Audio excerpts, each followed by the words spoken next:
Bueno, buenas noches, ¿cómo les va? ¿Me escuchan todos? Buenas noches, profe. Sí, se escucha. Bueno, ¿se ve también? Sí. Bueno, buenísimo. Bueno, bienvenidos. Vamos a tratar el tema de hoy, que es la consulta de cualquier pregunta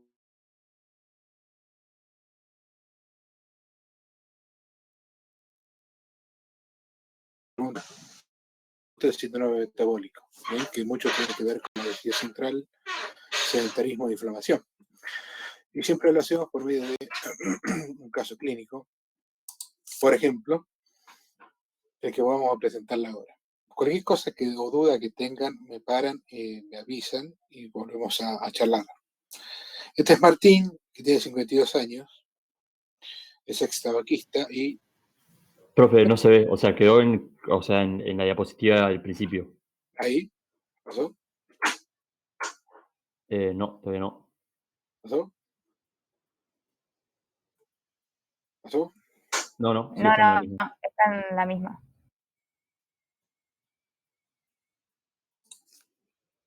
¿Pasó? No, ¿Qué pasa? todavía no. Quizá porque está en modo presentación o lo puso en modo presentación, algo de eso. Vamos a ver una cosa, vamos de vuelta. Compartir pantalla. Ahí se ve. Sigue estando la de clase de consulta, ¿no? Digamos, Ahí pasó, no diapositiva. pasa. No, Me cacho no sé con estas cosas, ¿eh? A ver. Pantalla completa. Entonces, completa. Tampoco. Compartir. Ahí se ve. a ver, Ahora pase sí. la diapositiva. Ahora sí. Martín, entonces, 52 años, ex tabaquista que no tiene antecedentes patológicos de relevancia. Lo que sí es sedentario, hace muy poca actividad física. Bien, eso tiene empleado bancario, por lo cual está sentado en una oficina todo el día. Tiene sobrepeso, casado, tiene 3 hijos. Y él consulta o viene a su consultorio clínico para evaluación precompetitiva para empezar a jugar al fútbol en una liga amateur local. Este es un paciente típico que van a ver y van a ver mucho. Bien, mucha gente que por ahí no se controla clínicamente, no se hace un control clínico anual o bianual, depende de cómo esté, sí viene el médico cuando se lo, entre comillas, obliga a hacer su control, como por ejemplo para hacer deporte. Entonces quizás si 10 años que no iba al médico o más, y de golpe cae diciendo que necesita una evaluación para ir a jugar al fútbol. ¿Bien?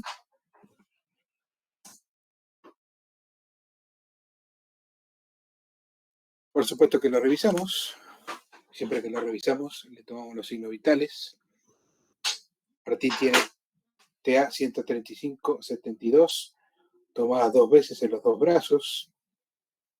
Tiene una frecuencia cardíaca de 85 por minuto. Está febril, la respiración es normal.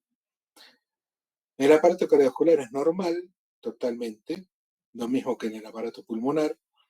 Lo único que tiene de positivo, si se puede decir el examen clínico, es que es un abdomen globoso, pero sin visceromegalias, ¿sí? O sea, globoso por seguramente grasa abdominal, y neurológicamente tampoco tiene ningún tipo de... O sea, es un examen clínico, se le puede llamar de consultorio, totalmente normal.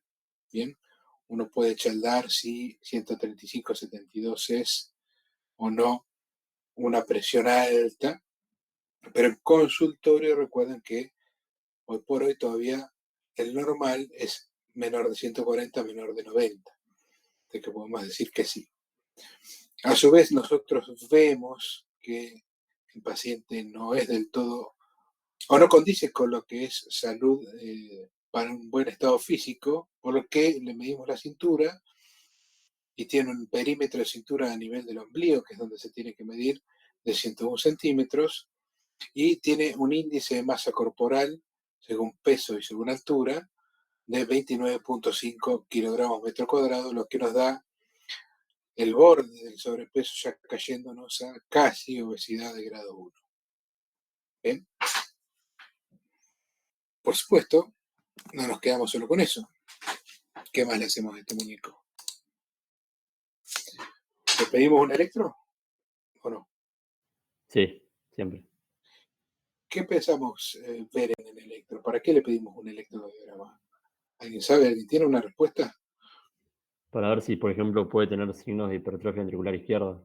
Bueno, por ejemplo, para ver Ah, signos de hipertrofia ventricular izquierda. ¿Por qué tendría que tener signos de hipertrofia ventricular izquierda un tipo que tiene 135,72? ¿cómo es la pregunta, profe? Disculpe. ¿Por qué tendría que tener hipertrofia ventricular un tipo que tiene presión normal, digamos? Pasa que en realidad, digamos, capaz en consultorio, justo hoy tiene un buen día de presión, pero digamos, no sé si está diagnosticado o no con hipertensión, pero además de eso, digamos, hay que bombear esos 29,5 de IMC, digamos. Entonces, como que yo lo veo más que nada por ese lado. O Y sea, por el puede, lado también de su alimentación, hay que ver su presión postprandial también, digamos, cómo está durante todo el día.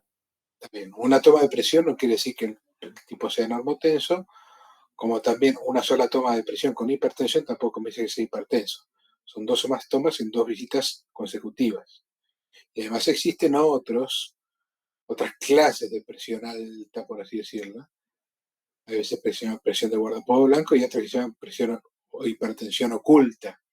Son pacientes que tienen presión normal durante el día, pero que se hipertensan o no les baja lo suficiente durante la noche. Por ejemplo, en serenos, por ejemplo, en gente que no descansa bien, por ejemplo, en gordos que tienen síndrome de apnea obstructiva del sueño. Al no descansar bien, la presión no baja de noche, ¿sí? Y entonces eso hace que pueda llegar a haber hipertrofia ventricular izquierda. ¿Qué otra cosa? ¿Buscamos algo más en el electro o solo hipertrofia? No, puede haber algún trastorno de la conducción, por ejemplo, algún bloqueo de rama, Tiene digamos, 85, descartar alguna arritmia, un un trastorno de FA. la conducción No, igual, es pulsos simétricos, así que FA no, pero algún trastorno de conducción.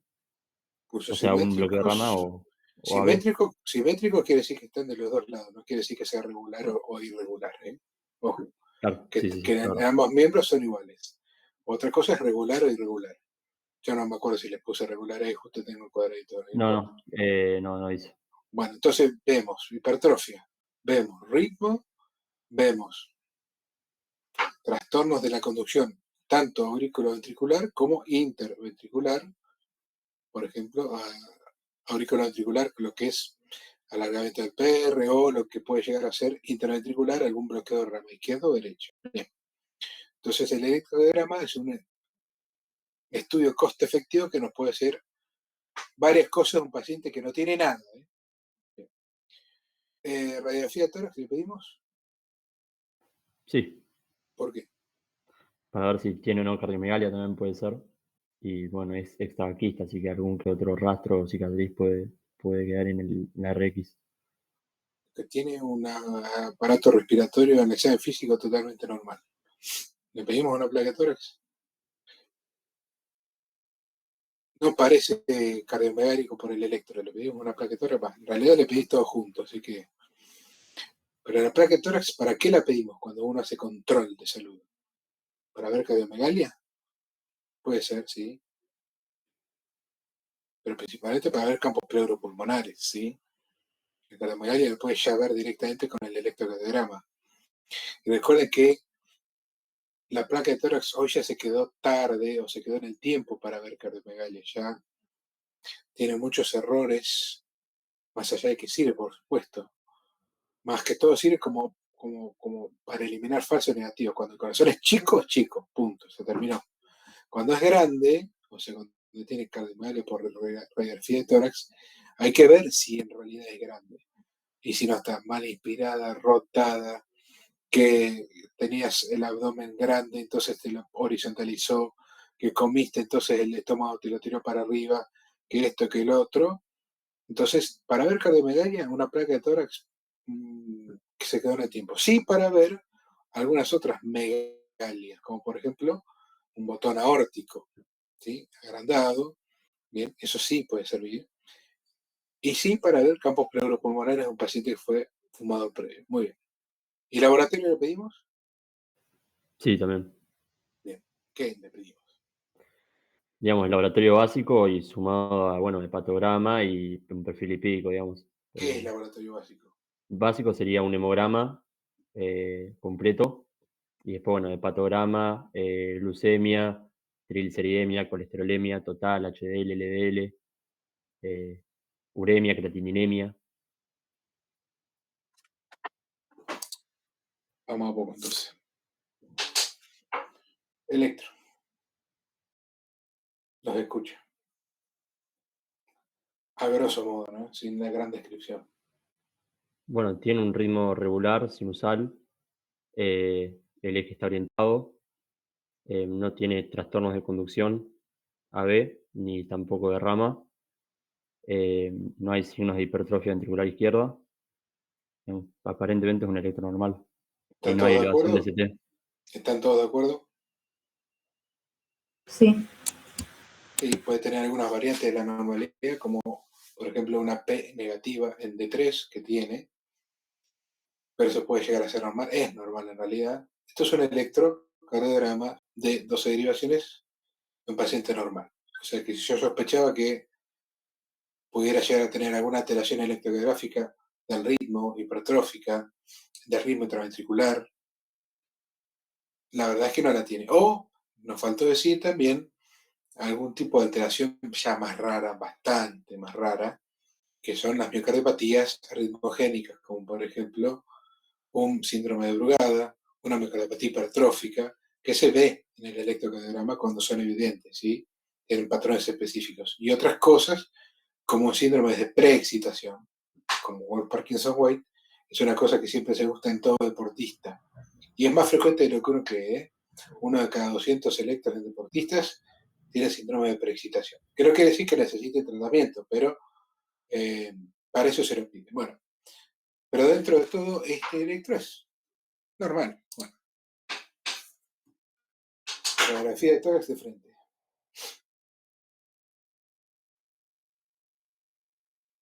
Se escucha también. Ahí el índice cardiotorácico aparenta estar normal Aparenta recontra estar normal, muy bien. y la vasculatura pulmonar se podría ver levemente aumentada, pero no Vascular pulmonar. patológico. No, vascular pulmonar, me imagino que te referías a los hilos pulmonares. Sí. Están normales, ¿sí? Algo más. Eso es todo lo vascular y cardiovascular. ¿Para qué dijimos que se pide una placa de tórax? Para ver lo pleuropulmonar. ¿Qué les parece? Ápices están respetados, senos costofrénicos están respetados, senos cardiofrénicos están respetados. No es una radiografía normal. Entonces, bueno, tiene una placa normal. Sí. ¿Están de acuerdo? ¿Y no sacó una de perfil también? Generalmente se pide cuando siempre ustedes pidan el par radiológico, sí. En este caso, tengo solamente el frente, pero siempre se pide el par radiológico para no perdernos todo lo que es la base pulmonar y la parte más caudal, por así decirlo, de los senos costofrénicos derecho e izquierdo, sí. Pero acá le pedimos solamente un frente, que no está mal. Generalmente se pide frente también solamente. Ustedes tienen que pedir siempre para tener una vista bidimensional de algo que es tridimensional como es el tórax. Bueno, y este es el laboratorio. Tiene un hemograma relativamente normal, una glucemia de 107, una función renal por uremia y creatininemia de 49 y 1.2 miligramos por ciento, un hepatograma que son 55 de TGO, 75 de TGP y 160 de FAL. Tiene un colesterol total de 189, un colesterol LDL de 118, un colesterol HDL de 35, de un tipo sedentario, todos estos miligramos por ciento. Triacilglicéridos de 180 miligramos por ciento, una hemoglobina glicosilada, le quise pedir de onda, de 5.7 y una orina completa que es normal. ¿Qué les parece? Bueno, la leucemia, o sea, tiene una leucemia alterada en ayunas, o sea, según los valores que hoy se toman, que es de 101 hasta 125. Después, bueno, la creatininemia está ahí, la urea también. Las enzimas hepáticas, o sea, TGP y TG2 están elevadas. Después, bueno, o sea, colesterol total y LDL no está tan mal, pero se podría mejorar. Y HDL también, o sea, se debería mejorar. Y la glicosilada está al límite de ser alterada, digamos, pues entre 5,7 y 6,4. Y bueno, triglicéridos también se podría mejorar. Y eso se puede mejorar y están muy altos en realidad. Entonces, ¿qué hacemos con este muñeco? Que empieza a mover las patas. A lo que me refiero. Este joven que viene asintomático total, sedentario, extabaquista, que tiene un examen cardiovascular, vamos a decir, relativamente normal, tiene una presión normal alta, tiene un electro normal, tiene una placa normal y tiene este laboratorio que, más allá de que todo lo que ustedes nombraron está bien, no es que asusta mucho. ¿O sí? Alguien se asusta por un laboratorio tan así, no es que tiene 1000 de transaminasa, no es que tiene una tan insuficiencia renal aguda, no es que tiene 300 de glucemia, ¿no? ¿O sí? No, No es que tiene 300 de LDL, que se la atan para una coronaria ahora. Pero si uno empieza a sumar cosas, este muñeco tiene un perímetro de cintura mayor a 100, mayor a 94, tiene triglicéridos mayor a 150, tiene presión arterial arriba de 135-85, tiene disglucemia en ayuna, o sea, tiene un síndrome metabólico. ¿Bien? Punto. Tiene un síndrome metabólico, que son pequeños porotos que van sumando cada cosita que está al borde de caerse o de estar mal. Está al borde de ser hipertenso, está al borde de tener hipercolesterolemia, está al borde de la diabetes, es lo que se llama prediabetes o glucemia alterada en ayunas, como te dicen. Bien, está inflamado, por eso tiene la TGO, la TGP y la FAL elevada, porque tiene grasa abdominal y esa grasa abdominal inflama, ¿sí? Porque son de adipocitos inflamados. Entonces eso hace que sea una bombita de riesgo, digamos. Pasó de estar totalmente o casi un tipo normal que viene a un electro para que se vaya a jugar al fútbol a ser una bombita que hace rato que no se controlaba. ¿Bien? ¿Están de acuerdo o no? sí. Y esto es una cosa que lo vine a poner en claro ya un estudio muy viejo para ustedes, para mí también es viejo, pero yo lo vi cuando estaba en la residencia, casi como nuevo, en donde vinieron a poner las cosas en su lugar, que se llama Interheart, que está ahí abajo el nombre, en donde Yusuf, un canadiense, un indio canadiense, empezó y revisó la población de 52 países, recolectó los factores de riesgo de todos esos 52 países, sumó aproximadamente 50.000 personas, y vio qué deterioro producía cada uno de los factores de riesgo sobre la mortalidad o la vivencia de los pacientes que la hacían mal. Por ejemplo, el fumar aumentaba entre 2 y 4 veces la posibilidad de tener un infarto o muerte. Para ser exacto, casi 3 veces. Y vino a poner en claro que fumar cualquier cantidad de cigarrillo ya hace mal. Esto se empieza a elevar desde 1 a 5 cigarrillos. También se ve que la diabetes mellitus aumenta 2,4 veces el riesgo de morirse, que la hipertensión arterial no controlada casi 2 veces, ¿sí? Que la ApoB o ApoA1, que es la manera de decir de ellos, de tener dislipemia heterogénica, o sea, hipercolesterolemia, aumentaba casi 3 veces y media, ¿sí? Una manera de morirse del corazón, y cuando tenías todos estos juntos, casi 13 veces te morías mucho más que las otras personas. Pero ahora bien, ¿qué pasa si tenés los cuatro?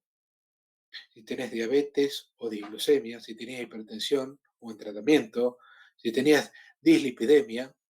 Bueno, si vos te ponés a sumar, tenés 2,5 más 2, 3, más 3, 8, y tenés 10 veces más de riesgo, más o menos. Pero en realidad se vio que cuando tenés todo junto tenés 40 veces más de riesgo, no 10. ¿Qué quiere decir esto? Que en el síndrome metabólico la pequeña suma de los factores de riesgo se potencian unos a otros. Un síndrome metabólico es una bomba de tiempo, es un paciente que tiene 40 veces más en promedio riesgo de hacer un infarto y muerte o accidente cerebrovascular isquémico que un paciente que no tiene síndrome metabólico. Y desde este estudio, que en las guías, al paciente con síndrome metabólico, al igual que al paciente con diabetes descontrolada, se lo considera paciente de alto riesgo o muy alto riesgo de realizar eventos. Y tiene que ser tratado. ¿Se entendió lo que acabo de decir? Sí, profe. Muy bien claro, ¿no? Entonces, un paciente que venía a buscarse el papelito para ir a jugar al fútbol se va a ir con medicación y dieta. No es tan fácil decirle al muchacho mirá, Martín, vos tenés que empezar a hacer ejercicio, sí, lo vas a hacer, pero controlado, tenés que bajar la panza, tenés que hacer muchas cosas, pero además vas a tener que empezar a tomar algo. No, pero yo estoy sano, doctor. ¿Cómo le tenés que decir? Mirá, tenés 40 veces más posibilidades de morirte que, por ejemplo, tu compañera, tu esposa, que no tiene nada de esto. Y se lo tenés que empezar a meter en la cabeza. Entonces, un paciente que no tenía nada, de golpe tiene todo y es grave. ¿Cómo lo tratamos a Martincito? Doctor, tengo una duda. Señorita.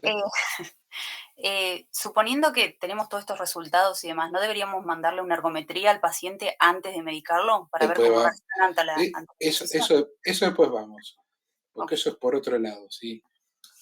No voy al electro precompetitivo, sino que voy al diagnóstico de síndrome metabólico. Después, por supuesto, si quiere hacer ejercicio, por eso le digo, no va a poder hacer ejercicio, no, jugar al fútbol ya no vas a ir, no, ni a palo, vas a empezar a caminar, vas a empezar a hacer ejercicio aeróbico controlado, y después, con una buena ergometría que ya que está todo bien, vas a empezar a jugar fútbol. No le voy a dar el apto físico para jugar al fútbol. ¿Me explico? Está bien la pregunta que me hiciste. Muy bien. Es una bombita de tiempo. Yo tengo que empezar a buscar otras cosas a ver si realmente tiene o no aterosclerosis coronaria, aterosclerosis renal, aterosclerosis por donde sea. Pero no lo voy a mandar a que haga actividad explosiva física después de 10 años de no hacer nada con todo esto. ¿Bien? Eso es lo que uno sugiere. Luego el paciente que lo haga o no es otra cosa. Luego uno tiene que aconsejar. Mira, Martincito, vos, por ahora, de no tener nada pasaste a tener varias cositas que tenemos que acomodar. Principalmente el sedentarismo y bajar la panza. Porque esto es así, así, así. Tenés esto, estás a punto de tener presión, estás a punto de tener diabetes, estás a punto de tener colesterol alto o tenés una resistencia a la insulina muy importante. Bien, que para la resistencia a la insulina ustedes recuerden que no tienen que pedir insulinemia, no es necesario, que le tarda una semana o más y por ahí las horas se la cura, directamente abran triglicéridos sobre el HDL y si se le da más de 3,5, ya el paciente tiene una insulinoresistencia, ¿sí? Entonces está en paciente con insulinoresistencia inflamada y hay que empezar a hacer cambios de vida y tratarlo. Entonces, cambio el estilo de vida, tiene que hacer, sí, dieta. ¿Qué dieta? Y generalmente el síndrome metabólico no tiene tantos problemas de colesterol o de grasas, que yo digo grasas animales, sino de grasas vegetales, que son las harinas, los triglicéridos. Entonces, lo que tiene que hacer es una dieta baja en hidratos de carbono refinados, o sea, en harinas, pero sí alta en todas las otras cosas. El tiempo mediterráneo, limitar el consumo de sodio porque es casi hipertenso, con bajo índice glucémico, ¿ven? Bajo índice glucémico quiere decir que son todos los alimentos que al comerlos no suben la glucemia dentro de la media hora más de lo normal, ¿sí? Como por ejemplo cualquier tipo de dulce refinado, bien que venga de azúcares. Sí, cualquier fruta. ¿Está claro? Aceite de oliva, evitar cualquier tipo de alimento procesado, especialmente que tengan farináceos. Todo eso lo tiene que empezar a hacer ya con nutricionista. Además, tiene que empezar a hacer actividad física y para eso sí, luego le vamos a pedir una ergometría. Pero sí tiene que pasar a ser una actividad física moderada, por lo menos 30 minutos o 45 minutos al día, o por lo menos 3 veces a 4 por semana. Después hay diversos tipos de formas de hacerlo, si es continuo, si es intermitente, y adaptada a la edad y el estado cardiovascular del paciente, por supuesto. Bien, si este mismo paciente Martín, que tiene 40 años, o 45, tuviera 70, no lo voy a mandar a hacer la misma actividad física que cuando tenga 40 años. Pero básicamente tiene que moverse y tiene que comer menos harinas y menos sal. ¿Bien? ¿Y cuál es el objetivo? Disminuir todos los valores hacia los objetivos dentro de la normalidad de cada uno de los ítems del síndrome metabólico. ¿Sí? Bajar la presión por debajo de 130/80, ¿bien? Bajar el colesterol, subir el HDL, que es lo principal del síndrome metabólico. Recuerden, el síndrome metabólico no es tanto hipercolesterolemia LDL, sino hipocolesterolemia HDL. Y eso es la única forma hoy día que hay de subirla, es haciendo ejercicio. Antes había otras drogas, como por ejemplo la niacina o ácido nicotínico que se llamaba, que subía solamente el HDL, ya no se usa más. Hoy solo haciendo ejercicio se sube el HDL.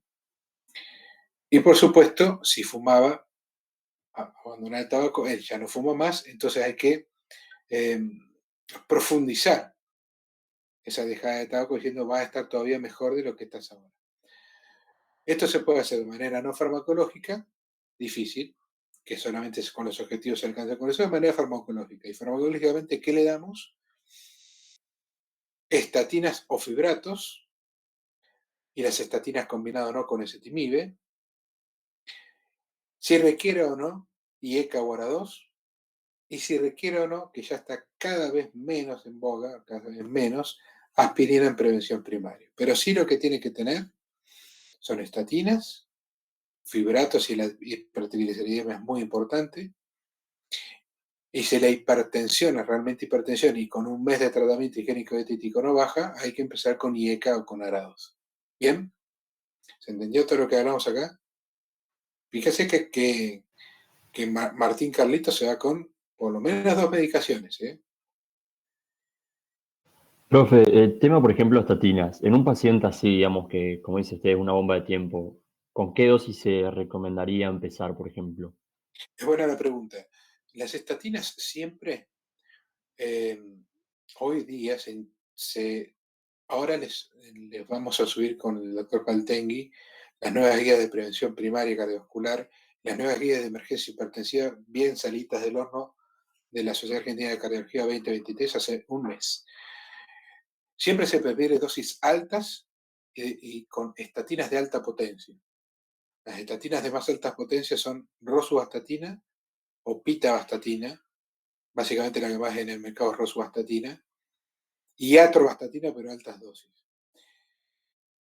Está estandarizado que depende del riesgo del paciente, depende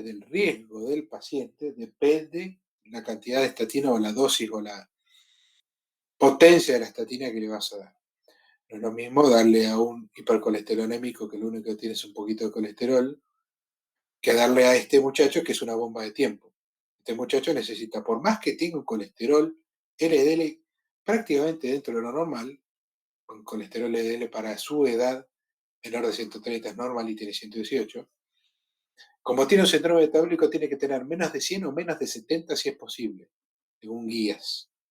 ¿Bien? En prevención primaria estamos hablando, ¿eh? Por lo cual, en estos pacientes nosotros recomendamos empezar con por lo menos dosis moderadas de rosuvastatina, que serían rosuvastatina 10 miligramos por día. Y si es posible, rosuvastatina más ezetimibe, que el ezetimibe, ¿saben lo que es el ezetimibe? Sí, es un fármaco, digamos, que inhibe un transportador de colesterol a nivel intestinal, digamos. Es un inhibidor de lo que se llama la enzima Leishman-PIK1. Es una enzima que está en el ribete del cepillo de los enterocitos del intestino, que es inhibido por el ezetimibe. Entonces, lo que hace es disminuir la absorción, un 20 o 30% de la absorción del colesterol directamente del ribete del cepillo del enterocito. Por ende, no entran al torrente portal, por ende, no circulan en el organismo. Ezetimibe por sí solo no es una buena droga hipocolesterolemiante. Baja solamente un 15% el colesterol, ¿sí? Vino en su momento a reemplazar las estatinas por allá por el 96 y se vio que por el 96, 97, todavía hace mucho tiempo, y no dio los resultados porque es de baja potencia, pero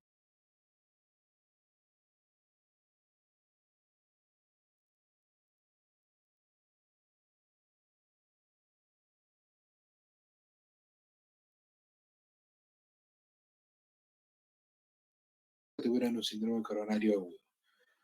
Con ellos, la combinación de estatina más ezetimibe es tanto más efectiva que rosuvastatina a altas dosis. Bueno, pero respondiendo a la pregunta, la primera, con una estatina de moderada o alta potencia a dosis medias, se comienza el tratamiento. Bien. Fibratos, que también son hipocolesterolemiantes, pero que principalmente son hipotrigliceridemiantes, o sea, bajan los triglicéridos. ¿Sí? Son inhibidores PPAR-alfa y trabajan en la translocación de estos triglicéridos a la sangre. Pero fibratos en realidad en síndrome metabólico no damos, salvo que los triglicéridos estén por arriba de 250. Cuando están en 180, menos de 200, nosotros pensamos, y se hace así en las guías, que con la dieta solo, bien hecha, y 2 meses de tratamiento higiénico-dietético, los triglicéridos bajan hasta estar dentro de los niveles normales. Los triglicéridos no hay que bajarlo muy abajo como el colesterol, porque el gran riesgo del paciente es que lo da su gran carga inflamatoria heterogénica por el colesterol, sino que hay que bajarlo por debajo de 150. O sea, con 180 a 150, que son 30 miligramos por ciento, con dieta rica en frutas, ricas en hidratos de carbono, pero almidones, papa, batata, eso sí, pero no refinados, no en harinas, deberían bajar y bajan rápidamente. Y luego, si necesita o no, tratamiento de la hipertensión arterial. Tratamiento de la hipertensión arterial no se hace, salvo que el paciente tenga más de 140 en tratamiento médico farmacológico, estoy hablando, que el paciente tenga más de 140 de 90, o sea, que sea hipertenso. Si tiene 135/78 y 135/80 en las diferentes tomas o en un monitoreo ambulatorio de la presión que ustedes le hacen para ver si tiene una presión y no la tiene, no se trata farmacológicamente. Muy bien, se trata de manera higiénico-dietética. Ahora bien, si en alguno de estos controles el paciente se torna hipertenso, ahí sí comenzamos tratamiento para la hipertensión arterial. El tratamiento para la hipertensión arterial es el tratamiento clásico, salvo el cuidado que hay que tener de tratar de no darles beta bloqueantes a estos pacientes que no les hace bien. Los pacientes con síndrome metabólico que están muy inflamados, el beta agonismo que los va a ayudar a bajar de peso, si nosotros se lo bloqueamos con beta bloqueantes, que es una droga que se puede utilizar para la presión, podemos llegar a interferir con el descenso de peso. No quiere decir que no se puedan dar, quiere decir que hay que darlos con cuidado, porque no se pueden llegar a cumplir las metas, no porque le vaya a hacer mal, ¿sí? O porque va a tardar más en el descenso de peso. Entonces, la termogénesis que tiene que hacer, esa desinflamación con el bloqueo simpático no es tan efectiva, habiendo otros tratamientos para la hipertensión, como por ejemplo los ARA2, los antialérgicos, los IECA y demás. ¿Está claro? Una pregunta en cuanto Sí. al antiagregante que había mencionado que no se usaba ya la aspirina. Bien. Por ejemplo, el clopidogrel se puede usar. Menos que menos todavía. Menos todavía. Menos que menos. El clopidogrel en prevención primaria prácticamente no se usa. Esperen que acá creo que no me están viendo la cara. A ver, ahí está. Es que la aspirina en prevención primaria se está dejando de usar. ¿Por qué? La aspirina, el ácido acetil salicílico ya hace tiempo, desde 1980, finales de los 80, donde se vio que al inhibir la COX-1 y la COX-2, inhibía la inflamación, inhibía la agregación plaquetaria, bajó drásticamente la mortalidad de los pacientes con síndromes coronarios agudos, que no había otra cosa que darles, y se vio también que, en mucho menor medida, una dosis baja de 100 miligramos, antes era de 325, disminuía también la presencia o la posibilidad de eventos en pacientes en prevención primaria, o sea, que tenían alto riesgo de tener un infarto, pero no lo habían tenido todavía. Hermoso, un boom de la aspirina. Te tomabas una aspirina para cualquier cosa, te tomabas aspirina. Voy a evitar un infarto, tomate tu aspirina por día. Bueno, esto dejó de ser así ya no hace mucho tiempo, porque lo que ha avanzado el tratamiento, lo que ha avanzado las terapias, las mejores estatinas, el mejor cuidado del paciente, que el paciente también vive más, bien, ha hecho que la aspirina no tenga tantos beneficios ya y empiecen a verse los perjuicios de la aspirina. Por ejemplo, yo tengo un paciente que tiene un poquito de colesterol, le doy una aspirina para prevención primaria porque sé que le va a prevenir un infarto de cada 1000. Bueno, pero ese paciente que tiene ahora 50 años puede vivir hasta los 90. Y a los 90 va a tener 40 años de tomar aspirina. Ese pequeño estómago tiene su irritación. Entonces, se empezó a ver que los viejos vivían más porque están mejor tratados y la aspirina ya no les producía tanto bien como les producía antes con toda la nueva terapia que hay. Entonces ahora se puso en tela de juicio a ver si realmente la aspirina es beneficiosa o no en prevención primaria. Y se ha visto que no, que en la mayoría de los casos no. En la mayoría de los casos es que uno da o daría aspirina en prevención primaria, hay que sacarla porque es peor el prejuicio que el beneficio que la enfermedad. Bien, entonces hoy por hoy aspirina no se da, salvo que sean diabéticos insulina requirientes con muy mal control. Se vio que en algunas poblaciones asiáticas sí hace bien, no se sabe por qué. Se hicieron muchos estudios de aspirina en prevención primaria en distintas poblaciones y en algunos asiáticos japoneses dio, en otros no. Entonces, en prevención primaria, la aspirineta, la clásica, tomate una aspirineta que te va a hacer bien, hoy por hoy no se da más. Menos que menos, los que son los antiagregantes plaquetarios P2 y 12, que son directamente antiagregantes plaquetarios directos, como son el clopidogrel y demás, prasugrel y ticlopidina y ticagrelor, que son directamente para síndromes coronarios. Eso no se da para otra cosa. O para ACV isquémico, ya para prevención secundaria se da. Bien. Claro, o sea, secundario sería que ya tenga un episodio previo de cardiopatía. Prevención secundaria es cuando vos ya hiciste un evento y tenés que prevenir otro evento. Ahí sí. Igual, profe, puede ser que hay una guía de la SAC, no me acuerdo qué año, creo que es 2006, 2007, que la recomiendan en pacientes diabéticos, pero que ya tienen sus años, digamos, de ser diabéticos. Acabo de subirle una guía 2023 que ahora la vayan a leerla en el campus, que Paltengui la va a subir, de la nueva guía de prevención cardiovascular de este año. Fíjense. Sí, lo que estás diciendo tiene razón. En algunos diabéticos de muchos años, como ustedes saben, la diabetes produce daño, no los daños crónicos. El paciente con diabetes hoy día se muere de daños crónicos, no de las complicaciones agudas de la diabetes. Complicaciones agudas de la diabetes son coma hiperosmolar, cetoacidosis diabética, hipoglucemias agudas. No se muere de eso, se muere de complicaciones crónicas, macro o microvasculares. Y eso se produce con el tiempo. Si un paciente diabético necesita ser diabético por lo menos no controlado, 10 años como para tener su primer complicación micro o macrovascular.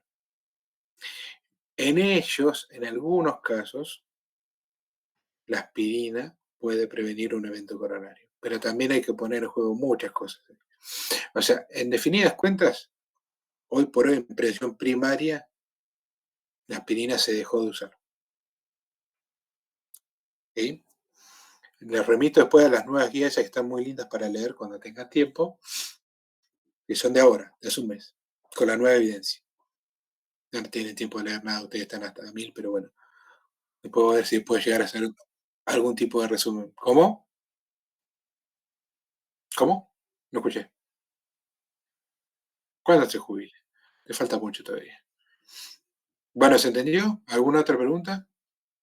Hay nuevas drogas también, porque esto es síndrome metabólico y dislipemia. En realidad, dislipemia, yo soy un cardiólogo, no soy especialista en dislipemia, pero hago mucho. Recuerden que hay nuevos fármacos que sean solamente cuando el paciente es refractario a la terapia con estatinas. Y refractario a la terapia con estatinas se refiere que vos probaste por lo menos 2 estatinas a altas dosis y el colesterol no llegó a las metas requeridas según el riesgo del paciente. Por ejemplo, un paciente con síndrome metabólico que tiene que estar por debajo de 100, el colesterol, LDL, con 2 estatinas máxima dosis, una primero y otra después, en por lo menos 6 meses de tratamiento no lograste los objetivos. No baja, no baja, no baja, no baja. En esos pacientes hay nueva medicación subcutánea y endovenosa, que son inhibidores monoclonales, que se llaman alirocumab y evolocumab, que son recicladores de los receptores de LDL hepáticos, que evitan que se rompan, que bajan muy, muy groseramente, muy bien el LDL, pero son extremadamente caros y están reservados solamente para pacientes refractarios al tratamiento.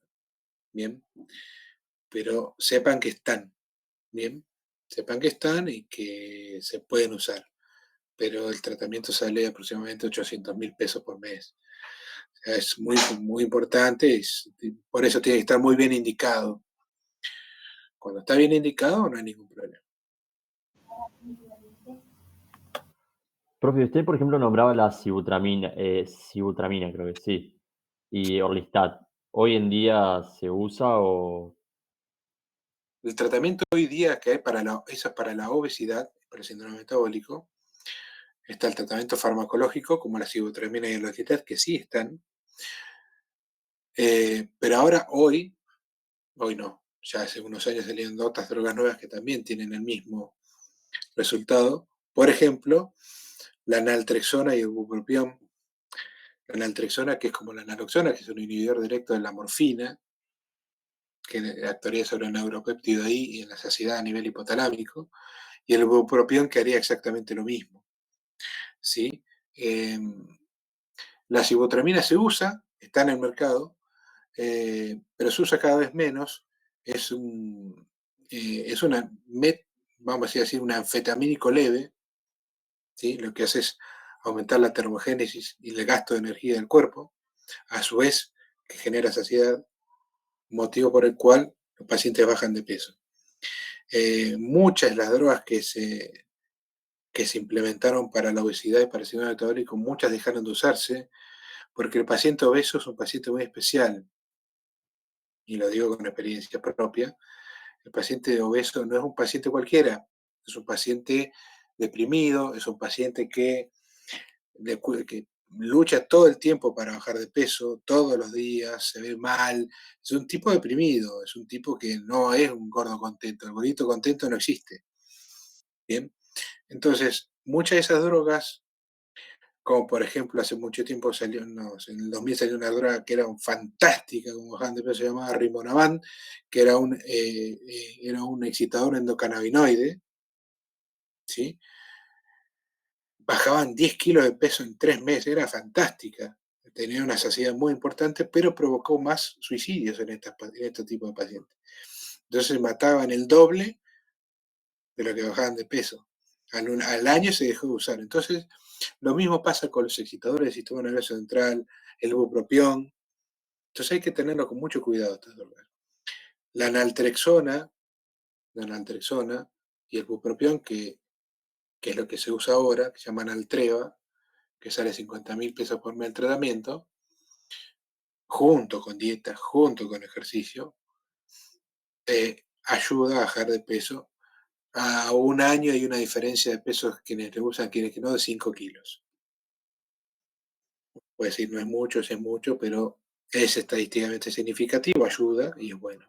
Después están las medidas quirúrgicas para el descenso de peso, que no hablamos nada, que se usa y están cubiertas por ley, que son básicamente todas las cirugías de derivación gástrica, desde la más leve, que puede ser una faja gástrica o un balón gástrico, hasta las más ablativas, que son la manga gástrica y directamente la derivación. Prácticamente te dejan sin estómago. Todas tienen sus indicaciones, sus contras, que no nos vamos a poner a hablar de complicaciones e indicaciones, pero está indicado para obesidad mórbida grado 3-4. Bien. Y que realmente cuando funcionan y no funcionan muy bien. Pero te tenés que operar, ¿viste? Es una decisión importante. Todo eso se hace de manera laparoscópica, diga, para que ustedes sepan. No te tienen que hacer ningún tajo en ningún lado, ninguna cicatriz, es todo laparoscópico. Pero es una cirugía. Muy bien, jóvenes. ¿Algo más? Tengo una última duda que en relación a lo que surgió ahora, el manual del hospital italiano nombraba que en relación a los fármacos de obesidad, que se había dejado de usar la sibutramina, que bueno, ahora ya lo aclaraste, pero decía que en lugar de ella se usaba el liraglutide. Bueno, eso. ¿Lo tomo o no lo tomo ese? No lo tomes. En realidad sí, es lo que mucho se estuvo hablando esta semana de una nueva droga que salió, que son los inhibidores GLP-1, que salió el semaglutide, que son drogas que se llaman incretinas, que son para la diabetes. Agonistas GLP-1, ¿o no, profe? Sí, tal cual. Que son drogas para las diabetes, o que incrementan la secreción de insulina postprandial. O sea, que no vienen directamente por sangre, sino que a través del método enteral genera una secreción de insulina. Unos son los inhibidores de PP4 y los otros son los agonistas GLP-1. No importa. Glucagon-like peptide 1 se llama. Son drogas para la diabetes subcutáneas, bien, de las cuales la liraglutida es la más conocida, ya del 2010 en adelante, y más allá del tratamiento de la diabetes, que fue para lo que fue creada, se ve que estos pacientes bajaban de peso. Bajaban de peso como una proporción muy similar a la que yo les conté recién con el Altreva, digamos, o sea, 5 kilos más al año. Lo que pasó ahora es que la liraglutide, principalmente el semaglutide, que es una más nueva, que es una vez por mes, en vez de una vez por semana, directamente se aprobó no solo para diabetes, sino para el tratamiento de la obesidad. O sea, uno puede recibir un agonista GLP-1 sin diabetes para el tratamiento de su obesidad. No sé si fui claro ahí. Claro, sí, ahí en el manual decía que por ahí esos eran los fármacos más indicados cuando el paciente tenía diabetes y también tenía obesidad. Así que lo tomo como eso. Exactamente. Si es diabético, olvídate que la liraglutida te hace bien, está indicada, porque es un antidiabético. O el semaglutide. Pero si no tenés diabetes, también puede estar indicado para la obesidad. ¿Sí? Eso es de ahora. La FDA lo hace creo que 15 días que lo aprobó. Ojo, son medicaciones muy caras. Son análogos GLP-1 que son todos caros. Y acá estamos en Argentina, no estamos en Estados Unidos. Entonces, te hacen problema para darte una metformina, imagínate para dar eso. Pero bueno, está. En el compendio está. Bien, súper claro. Está muy bien hecha la pregunta. Profe, a ver si entendí bien. El semaglutide, entonces, si no es diabético, sí se lo puede dar como tratamiento de obesidad. Y si es diabético, también sirve para ambas. Si es diabético, desde ya, claro. Gracias. ¿Listo, jóvenes? Sí, profe. Muy bien, Bien, jóvenes. gracias. Nos vemos pronto entonces. Gracias. Perfecto, muchas gracias. Que tengan buena semana.